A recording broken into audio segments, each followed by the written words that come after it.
तो देखा पहले टेबल बनेगा, ईयर आएगा, इनफ्लो आएगा,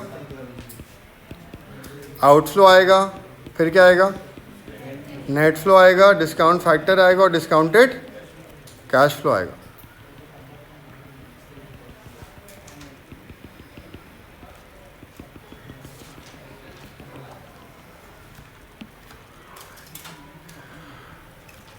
ईयर 1 से शुरू करते हैं, पहले इनफ्लोज कर लेते हैं सारे। इनफ्लो कितना था पहले साल का?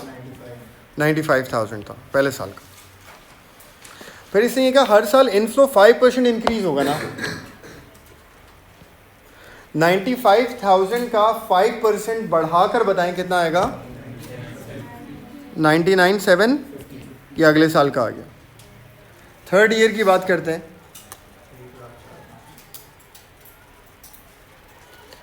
99,750 को 5% बढ़ा दें,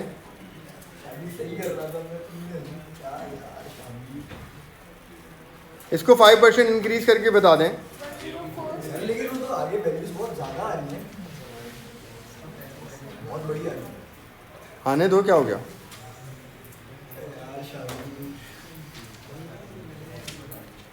कितना आ रहा है तीसरे साल का? 104,737। फोर्थ ईयर का बताइए 5% और बढ़ा दें, 104 बढ़ेगा। 104 वाला जो अमाउंट है ना, इसे 5% इंक्रीज करना पड़ेगा। कितना आ रहा है ये? 1099 हाँ 74 74। और पाँचवें साल का क्या आएगा? फिफ्थ ईयर का ये वाला बढ़ा के 115,473 प्लस आखिरी साल में क्या होता है, स्क्रैप वैल्यू भी ऐड हो जाती है ना। लास्ट ईयर के अंदर हम स्क्रैप वैल्यू भी ऐड करते हैं। कितनी स्क्रैप वैल्यू क्वेश्चन में? 40,000, 40,000 की स्क्रैप वैल्यू भी ऐड हो जाए। अब से जो आपके पास क्वेश्चन आएंगे सीआईज में, उसमें स्क्रैप वैल्यू नहीं आएगी। नहीं आएगी तो नहीं लिखना यार, खत्म। आउटफ्लोज पे आ जाएं। ईयर 0 में क्या आउटफ्लो होता है? ईयर 0 में आउटफ्लो क्या होता है? इनिशियल इन्वेस्टमेंट कितनी है वो? 150। ईयर 1 का आउटफ्लो क्या था? 52 दिया हुआ है।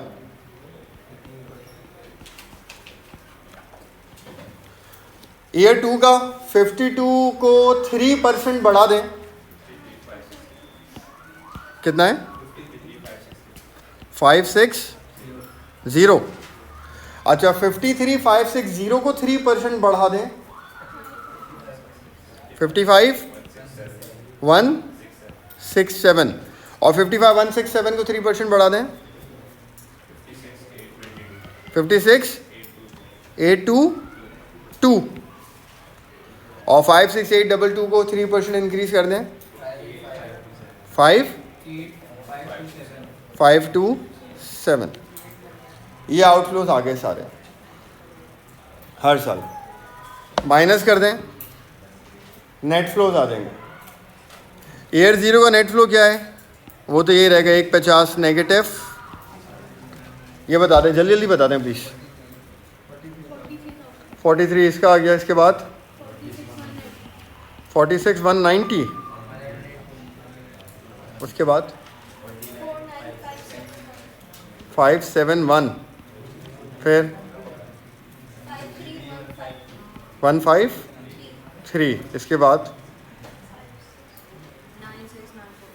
9694। ठीक है, हाँ सही, मसला नहीं। अब हम आते हैं डिस्काउंट फैक्टर्स पे। डिस्काउंट फैक्टर अभी एनपीवी आप कौन से वाले से निकालते हो? एनपीवी या तो बताया हुआ उससे निकालते हो या फिर पहले वाले से निकालते हो। पहला वाला डिस्काउंट फैक्टर क्या था क्वेश्चन में? 10%। हम 10% से निकालेंगे एनपीवी। अच्छा पहले तो आपको पे बैक निकालना है ना।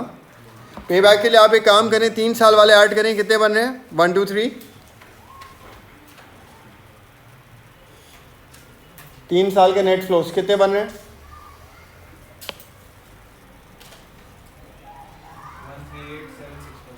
138,761। उसको 1,50,000 में से आप माइनस कर दो। इनिशियल इन्वेस्टमेंट 150 है और 3 साल में कितना है? 13711। नहीं क्या क्या बोल रहा हूँ? 137। अच्छा नहीं वैसे क्या आ रहा है ये 137 क्या आ गया? इन 3 सालों के नेट फ्लोज कितने हैं? अच्छा 138,761, ये हटा के जो बच रहा है वो बच रहा है 11239। तो 3 साल के बाद अभी भी 11239 बाकी बचा है, जो हमें चौथे साल मिल जाएगा ना। तो रिक्वायर्ड कितना है? 11239 रिक्वायर्ड है, डिवाइड बाय टोटल चौथे साल आ कितना रहा है फोर्थ ईयर में? 5315 मल्टीप्लाई बाय 12, 2.5। इसको राउंड ऑफ हम 3 पे ही करेंगे ना, तो ये हो जाएगा हमारा पे बैक 3 years and 3 months। तो पे back period is 3 years and 3 months। ठीक हो गया, 3 years 3 months आ गया। वापस ऊपर आ जाते हैं, पे बैक आ गया। अब हम आगे कंटिन्यू कर लेते हैं। डिस्काउंट फैक्टर 10% वाले से सॉल्व करते हैं, एनपीवी निकालते हैं। परसेंटेज कुछ भी हो, ईयर 0 में डिस्काउंट फैक्टर क्या होता है? 1। बाकी बताइए क्या है? 0.909 है, 0.826 है, 0.751 है, 0.683 है और 0.621 है। मल्टीप्लाई करें, 150 43,000 मल्टीप्लाई करें 0.909 से कितना? 87। इसके बाद 53, इसके बाद 37227, इसके बाद 303, इसके बाद 60106। इन सबको ऐड करें और 1.5 लाख में से माइनस करें तो एनपीवी आ जाएगी। एनपीवी कितनी आ रही है? 60875।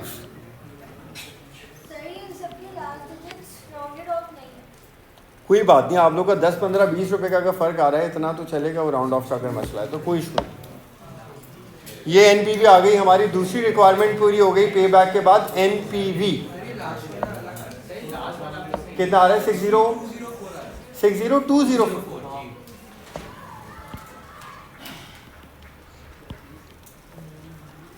अच्छा ये मेरे ख्याल से इसलिए आ रहा होगा क्योंकि मैंने 621 किया है और आप लोगों का 620 आ रहा होगा फॉर्मूले से, इसलिए फ़र्क आ रहा होगा। कोई बात नहीं। एनपीवी क्या आ रही है फिर? 609।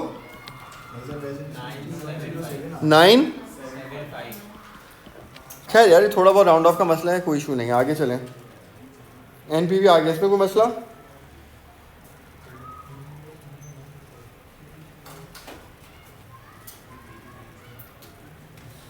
मेरा 2.5 months आ रहा है।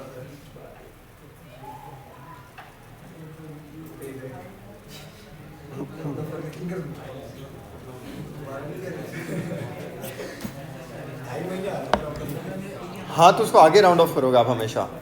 2.5 महीने तो नहीं होगा ना, महीना तो पूरा होगा ना, तो आप उसको 3 पे राउंड ऑफ करो।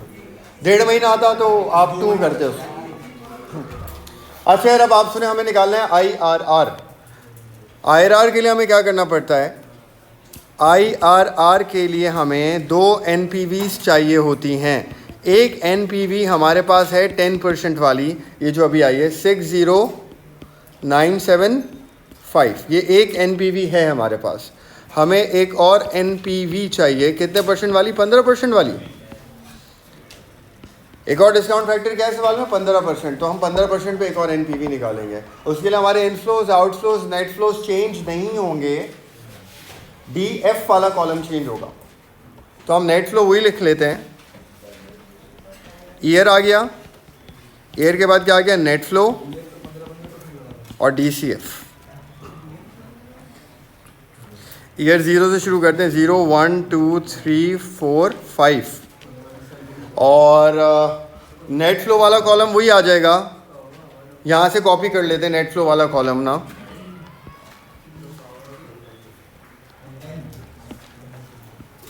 नेट फ्लो, क्योंकि देखिए इनफ्लो नहीं चेंज हो रहा ना, इनफ्लो चेंज नहीं हो रहा, आउटफ्लो चेंज नहीं हो रहा, तो नेट फ्लो भी वही रहेगा। तो नेट फ्लो कॉपी कर लेते हैं।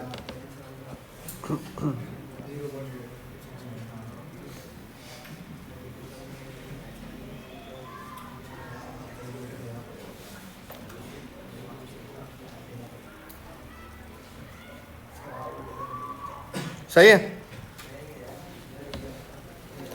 नेट फ्लोज आ गया। डिस्काउंट फैक्टर वाला जो कॉलम है उसमें हम अब 15% वाला डिस्काउंट फैक्टर रख देंगे, जो कि क्वेश्चन में जो सेकंड डिस्काउंट फैक्टर दिया हुआ है वो 15% है। और 15% पे अमाउंट्स क्या है मुझे बता दें। ईयर जीरो में तो 1 ही रहती है। 0.869 756 657 571 497। इसको मल्टीप्लाई करें, DCFs आ जाएंगे। ये 1.5 लाख माइनस में ही आ रहा है। इसके बाद वाले DCF बताएं। जल्दी कैलकुलेट करिएगा प्लीज़। ARR भी कराना, टाइम लगेगा। तेज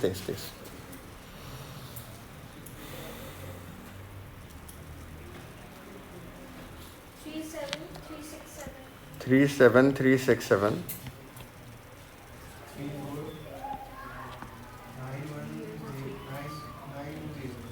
34920। उसके बाद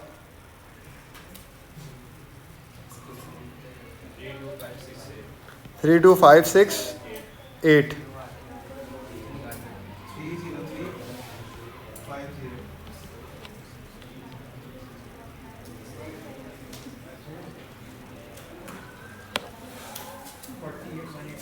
फोर 182।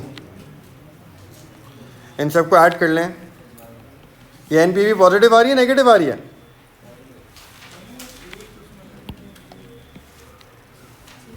कितनी आ रही है? 3387। ये भी पॉजिटिव आ रही है 3387। दूसरी एनपीवी आ गई हमारे पास। हम इधर आए, वापस ऊपर आके लिखते हैं। कितनी आ गई? 3387। ये एक और एनपीवी आ गई। तो 2 एनपीवीज आ चुकी हैं अब हमारे पास। 2 एनपीवीज आ गई। अब हम IRR निकाल सकते हैं। IRR का क्या फॉर्मूला होगा? Rate giving higher NPV plus, पहले आप ये देखिए एनपीवीज, 2 एनपीवीज है ना आपके पास। सवाल में कितनी कितनी एनपीवीज हैं? एक 10% वाली, एक 15% वाली। किस परसेंटेज पे एनपीवी ज्यादा आई है? 10% पे एनपीवी कितनी आई है? 60,000 आई है। 15% पे कितनी आई है? 33,000 आई है। ज्यादा किस पे आई है? 10% पे। तो रेट गिविंग हायर एनपीवी, किस पे एनपीवी ज्यादा आ रही है? 10% पे एनपीवी ज्यादा आई है। प्लस ब्रैकेट में क्या आएगा? Difference in rates. रेट्स का डिफरेंस निकालें। 10% और कौन सा सवाल में? 15%। 10 और 15 का difference multiply by higher NPV. ज्यादा वाली एनपीवी कितनी थी? अमाउंट 60975 डिवाइड बाय दोबारा से ये ज्यादा वाली माइनस कम वाली 3387। क्योंकि दूसरी वाली पॉजिटिव थी ना, तो ये माइनस ही होगी। अगर दूसरी एनपीवी नेगेटिव होती तो माइनस माइनस क्या होता? प्लस हो जाता। सॉल्व कर लें, क्या आ रहा है?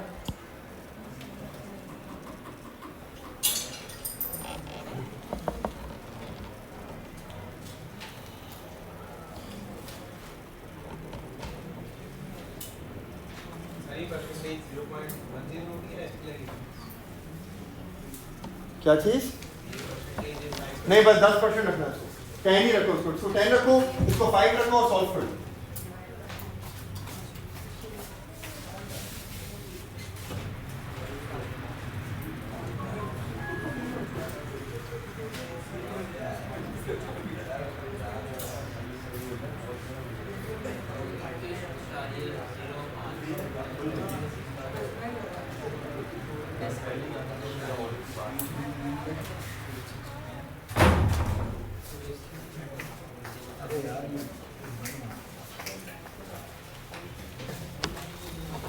कितना आ रहा है आपका?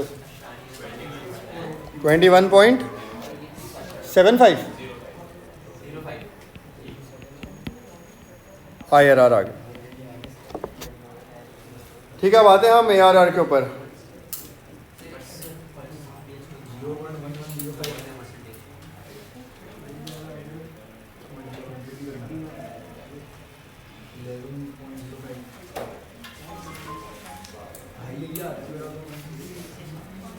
अच्छा नेक्स्ट पे आ जाएं। अब हम कैलकुलेट करते हैं ARR। ये जल्दी सुनिएगा please. ARR is average rate of return. अच्छा एक और बात, जितने भी हमने पे बैक के मेथड्स करे हैं, सॉरी इन्वेस्टमेंट अप्रेजल के मेथड्स करे हैं, पे बैक, NPV, IRR, उन तीनों मेथड्स के अंदर क्या इस्तेमाल हुआ है? Cash flows. पहले लेक्चर में आपको बताया था, पे बैक में, NPV में, IRR में, ये तीनों मेथड्स कैश फ्लोज यूज़ करते हैं, मतलब इनफ्लोस और आउटफ्लोस ये यूज़ करता है। जबकि ARR जो हम अभी कर रहे हैं, ARR में हम इनकम्स और एक्सपेंसेस यूज़ करते हैं, इनफ्लोस आउटफ्लोस नहीं करते। तो मतलब इनकम्स और एक्सपेंसेस यूज़ करने हैं, तो इसमें क्या करना पड़ेगा? हमें 2 चेंजेस करने पड़ेंगे अपने डेटा के अंदर, और फिर हम ARR सॉल्व कर सकेंगे। वो 2 चेंजेस क्या हैं? देखें, नंबर 1, डेप्रिसिएशन कैलकुलेट करनी पड़ेगी हमें ARR के वक्त, और डेप्रिसिएशन कैलकुलेट करके depreciation is added to last years, sorry depreciation added to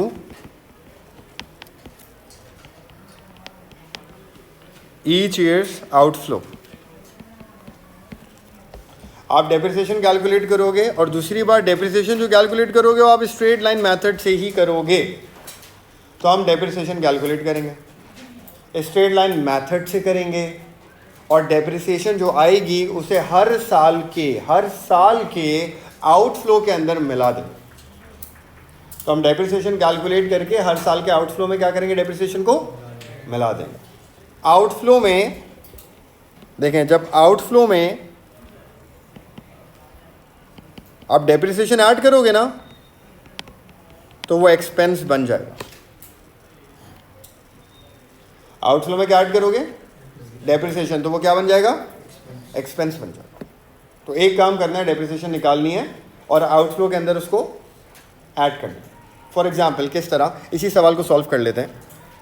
cost minus scrap value divide by life के फॉर्मूले से निकलेगी। इस सवाल में देखिए, इनिशियल इन्वेस्टमेंट कितनी है? 150, स्क्रैप वैल्यू कितनी है? 40,000, और divide by life, 5 years life है ना इसकी, तो कितनी आई डेप्रिसिएशन बताएं?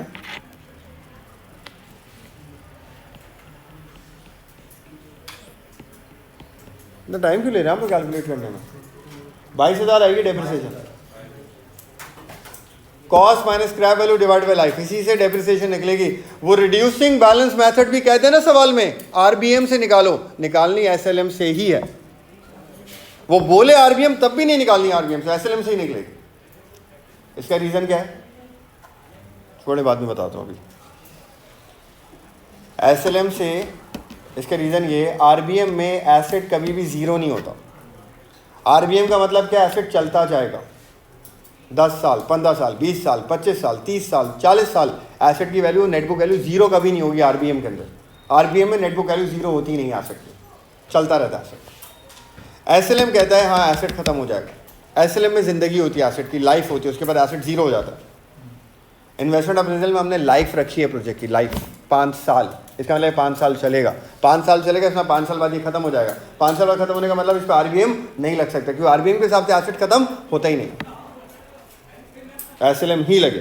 तो चाहे वो RBM कह दे सवाल में, एक पास पेपर का सवाल है 2011 का या 12 का, उसमें उसने बोला है RBM से डेप्रिसिएशन निकलेगी, लेकिन निकलेगी SLM से ही। हम उसकी वाली बात इग्नोर कर दें, इसीलिए ताकि आप निकाल लें और फिर दोबारा दें, सीख के आएँ दोबारा नवंबर में, यही बात। तो इसलिए मैं पहले से कर रहा हूँ ये बात। भाई इन्वेस्टमेंट अप्रेजल में आप क्या, आप प्रेडिक्ट कर रहे हो ना, इन्वेस्टमेंट अप्रेजल में आप क्या कर रहे हो? आप ये सोच रहे हो ना यार, आप क्या बोल रहे हो? आप पूरी वर्किंग ही क्या कर रहे हो? आपकी पूरी वर्किंग इस पर बेस करती है 5 साल चलेगी लाइफ, 4 साल चलेगा प्रोजेक्ट, 5 साल चलेगा। अब आप बोल रहे हो उसकी ज़िंदगी 5 साल है, तो 5 साल की ज़िंदगी जब आप सोच रहे हो, 5 साल पे वर्किंग कर रहे हो, तो एसेट 5 साल भी खत्म होना चाहिए ना। आप RBM कैसे लगा सकते हो फिर? तो आप अपनी बात से कॉन्ट्राडिक्ट कर रहे हो ना, या तो आपकी 5 साल वाली बात सही नहीं है या फिर आपकी आरबीएम वाली बात सही नहीं है। तो एसएलएम से ही डेप्रिशिएट होता है हमेशा। खैर, हमेशा किससे डेप्रिशिएट होगा? एसएलएम से डेप्रिसिएशन निकलेगी। उस डेप्रिसिएशन में क्या करेंगे हम? हर साल के आउटफ्लो में मिला देंगे। डेप्रिसिएशन हर साल के आउटफ्लो में मिल के वो आउटफ्लो क्या बन जाएगा? वो एक्सपेंस बन जाएगा। क्लास थोड़ी देर में स्टार्ट होगी, वो एक्सपेंस बन जाएगा। ठीक हो गया। दूसरी बात, नंबर 2, दूसरा काम क्या करना है? Scrap value is not added to last year's inflow while calculating ARR। ARR निकालते वक्त हम स्क्रैप वैल्यू जो आखिरी साल में ऐड करते हैं ना, ARR निकालते वक्त हम नहीं करेंगे, सिर्फ ARR में हम नहीं करेंगे। खैर, ये दूसरी बात तो आपको एग्जाम में फेस करनी ही नहीं पड़ेगी क्योंकि आपके सिलेबस में स्क्रैप वैल्यू है ही नहीं, तो वो देगा ही नहीं स्क्रैप वैल्यू।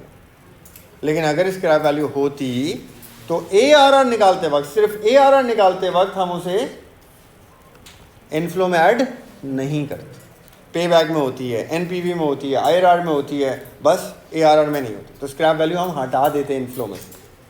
ये 2 काम करने, फिर ARR की वर्किंग शुरू होगी। सॉल्व करता हूँ मैं। देखिए, पहले क्या करना है आपको? कोई टेबल बनाना पड़ेगा। ईयर आएगा, इनफ्लो आएगा, आउटफ्लो आएगा। आउटफ्लो में आप क्या ऐड करोगे? डेप्रिसिएशन।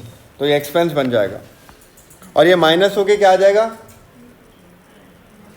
अब नेट फ्लो नहीं आएगा। अब नेट फ्लो नहीं आएगा क्योंकि अभी आउटफ्लो नहीं रहा ना। ये क्या बन गया है? एक्सपेंस बन गया। तो अब आपके पास आएगा नेट प्रॉफिट। अब नेट प्रॉफिट का कॉलम बन गया। डिस्काउंट फैक्टर और DCF वगैरह इसमें नहीं आते। इनफ्लो स्क्रैप वैल्यू हटा के, outflow plus depreciation expense minus net profit. अब ईयर 1 से शुरू होगा, इसमें ईयर 0 भी नहीं होता। इनफ्लो कितना था पहले साल का? वैल्यूज बता दें मुझे। 95 था। दूसरे साल का क्या था? 99750। तीसरे साल का क्या था? 104737। चौथे साल का? 5वें साल का? 115,473। आउटफ्लो 52,000। 53560। 55167। 56822। 58527। देखिए, मैंने स्क्रैप वैल्यू ऐड नहीं करी आखिरी साल में, नंबर 1। और नंबर 2, इनफ्लो आउटफ्लो सेम ही रहे, बट डेप्रिसिएशन ऐड करूँगा हर साल के आउटफ्लो में ना। कितनी थी? स्ट्रेट लाइन में तो हर साल की सेम होती है ना।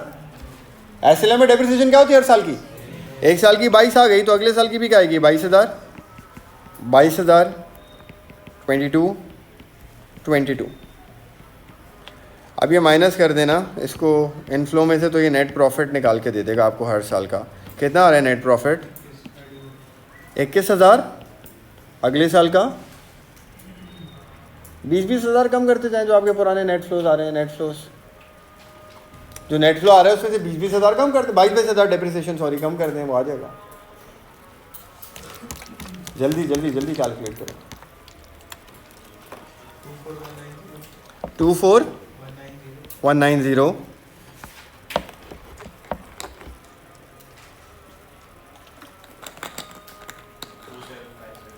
27,570। इसके बाद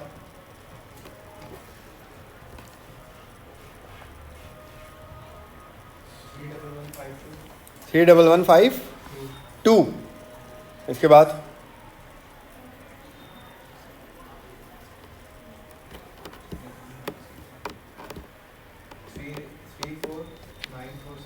3,4,946।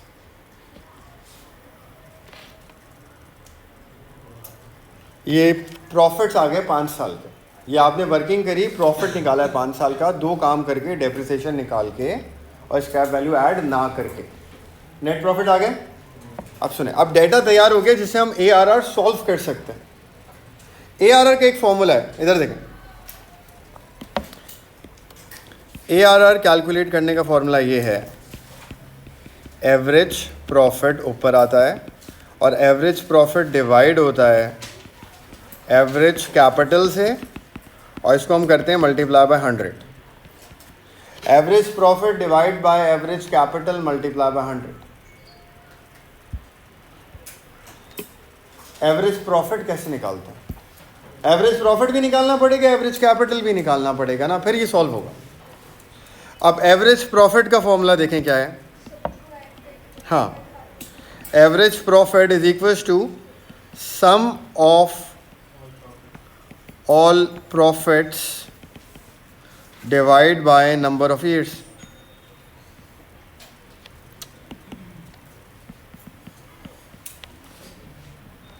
जितने साल के प्रॉफिट हैं सारे प्रॉफिट्स को ऐड करके जितने साल के प्रॉफिट हैं उन सालों से डिवाइड कर दें, उन ईयर से डिवाइड कर दें. देखें कितने प्रॉफिट बन रहे हैं 5 साल के. 21 plus 24 190 plus 27 570 plus 31152 plus 34946. Add करें इन 500 को, कितना बन रहा है?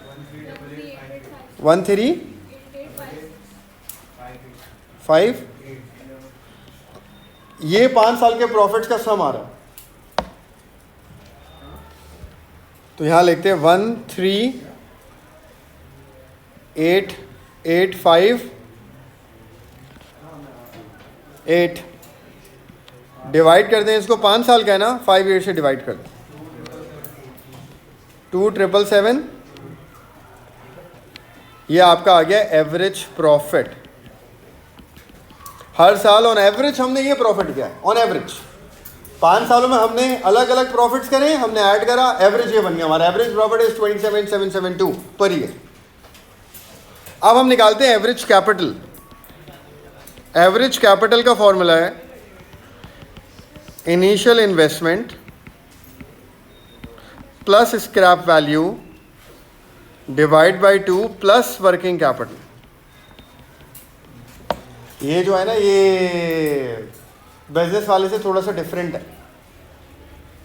अब क्या डिफरेंस है मुझे नहीं पता, बिजनेस का मुझे नहीं याद, लेकिन इतना मुझे पता है कि डिफरेंस है, कुछ है, पता नहीं. अब इनिशियल इन्वेस्टमेंट देखिए, इस सवाल में इनिशियल इन्वेस्टमेंट कितनी थी? 1.5 लाख प्लस स्क्रैप वैल्यू कितनी है? 40,000. अब आपके में तो स्क्रैप वैल्यू आएगी नहीं ना, तब भी डिवाइड बाय 2 ही होगा. यही रहेगा फॉर्मूला. डिवाइड बाय 2 करें, वर्किंग कैपिटल तो है नहीं, 0 है. अच्छा एक चीज याद रखिएगा, देखिए इधर इन्वेस्टमेंट और स्क्रैप वैल्यू डिवाइड बाय 2 हो रही है, वर्किंग कैपिटल डिवाइड बाय 2 नहीं हो रहा. सही है?